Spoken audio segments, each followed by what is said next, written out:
Welcome to the Relentless podcast. I'm Scott Manzi, joined by head coach Darnell Haney. Dolphins coming off a 2-0 road swing. I'd say that's a pretty good week, wouldn't you say, Coach? Absolutely. It's a tough trip to go up, and it's a 5-day trip to play 2 games because of travel. But it's really good to come home with 2 victories. Got a win against Kennesaw State to open things up on Saturday. That's a 93-83 win up at the Convocation Center. Turn around on Monday in the Music City and defeat Lipscomb 73-64 up in Nashville. And you used a little bit of different type of efforts. Man, it felt like Saturday's win was just a true team effort, balanced scoring, a lot of different players chipping in for you in winning that one. Is that how you viewed it? I really did. I thought a lot of different players stepped up for us and came to play. We had to dig deep and come together and get some stops laid, and we were able to score a high number because we were able to get to the basket and get to the free throw line. So I was proud of them for that, and then again I was proud of them for getting a W at Lipscomb as well. You feel like your team is at a point where it's able to take advantage of those opportunities when they get fouled late in games, try and put games away? I think so. I think it's always a work in progress, but I think we've done it enough now so they know the importance of it. I'm not pleased with how we shot at Kennesaw.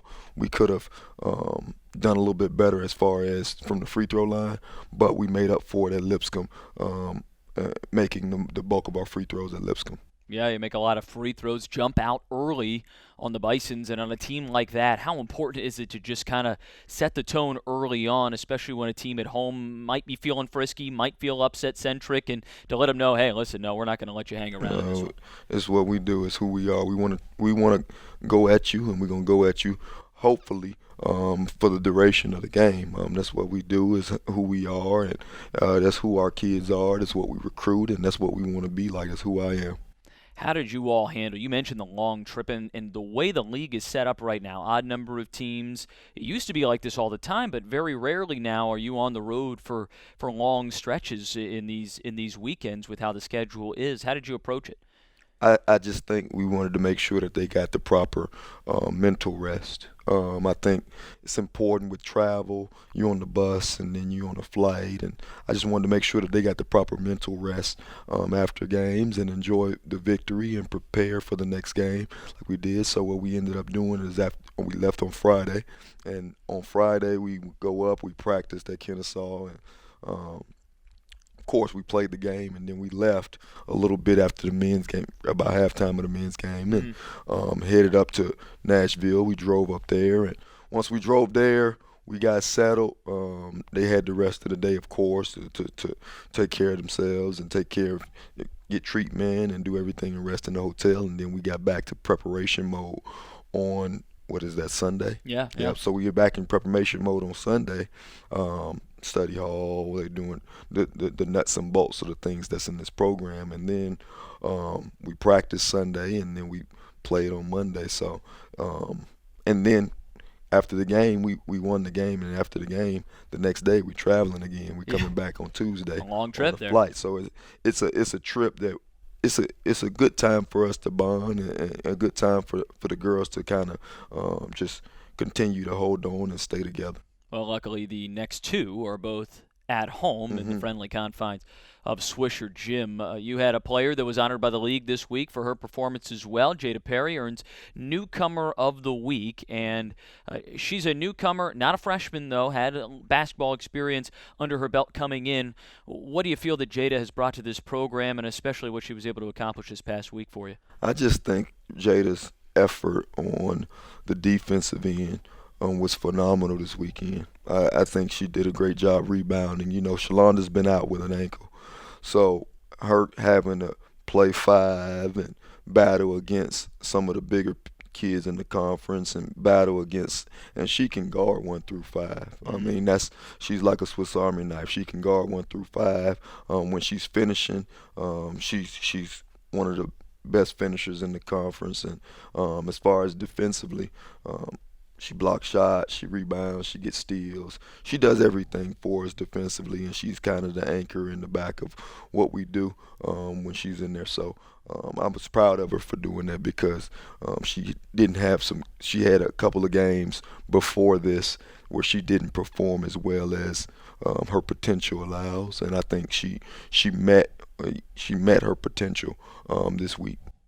Where is your team health-wise right now? You're without a couple of players this past weekend, able to get the wins regardless, but things are about to get a little tougher on the schedule with two of the top teams in the conference coming up. How are a couple of those players on their way back? Yeah, we working to get them back. They're on the way back, and regardless, we're gonna come to play. I think, and I told Mo this before. We have right now. We got 14 players that are active that can play.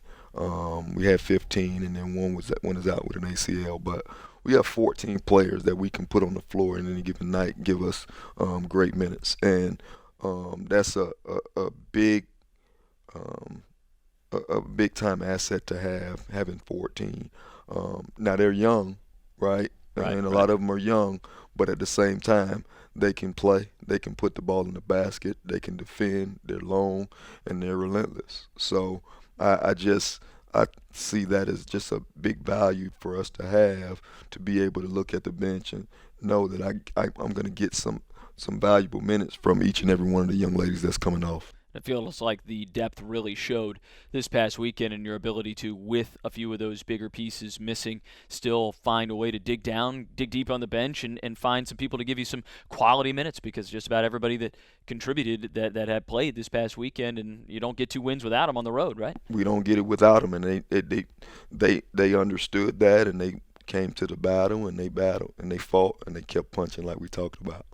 Well, coming up, you get 2 in a row here at home. It's first on Saturday at 1 o'clock against North Alabama, then Monday night at 7 p.m. against league leaders FGCU. These two teams, North Alabama's pretty good too, 5-2 in the conference, and they're sitting currently tied for second place. You're knocking on the door. You're right there, just a game behind. This conference really in the top like 5-6 teams are all pretty knotted up there. Really a big opportunity here this weekend, is it not, for you all to make a statement? Very big opportunity for us as far as seeding is concerned, and we want to make sure we go in there and attack every aspect of the game. We want to make sure that we're solid defensively. We want to make sure that we're solid on the offensive end as well, and we want to attack and be us, but be us to our best ability and be us to our maximum potential. That's what we want to make sure we do as we prepare to get into a tough little part of the conference schedule.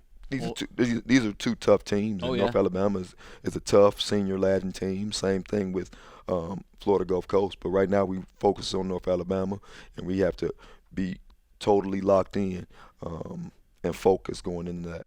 What do the Lions do particularly well that you have to prepare for? They really, really, really do a good job in transition. Transition offense is their thing. They run.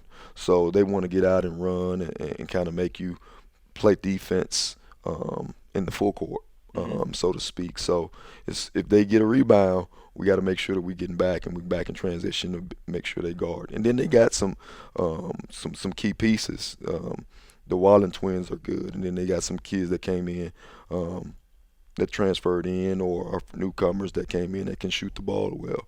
So they can shoot it, and they try to spread you out offensively, but they really, really, really want to get out in transition. They're a good team in transition. So we stop that, and then we take care of business on our end, other floor offensively.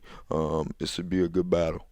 Do you feel like with some of the depth that you have, and then with the way you play, that this shouldn't be too unfamiliar to you to be able to handle transition D? No, I don't think at all. I just think we have to do a better job of rebounding the basketball. Yeah. Once we rebound the basketball, when we do in that, it's limited to them in transition. And I'm talking about offensive rebounding. Yeah. We got to go in there and grab the ball and get a couple rebounds and get a couple putbacks and finish some plays so that we can get back and get set or get into our pressure. I tell you what, it's hard to play transition offense when you're taking the ball out of the basket all night long. Absolutely. And that is that'll be a key on Saturday for sure. You guys had an opportunity on the road we like to talk about this, but where were you able to maybe enjoy yourself with a little bit of delicacies up in near in the Atlanta area and the Nashville area? Oh yes. Where were we? Was this Nashville? Yeah. Italian restaurant, Amerigo's. Okay.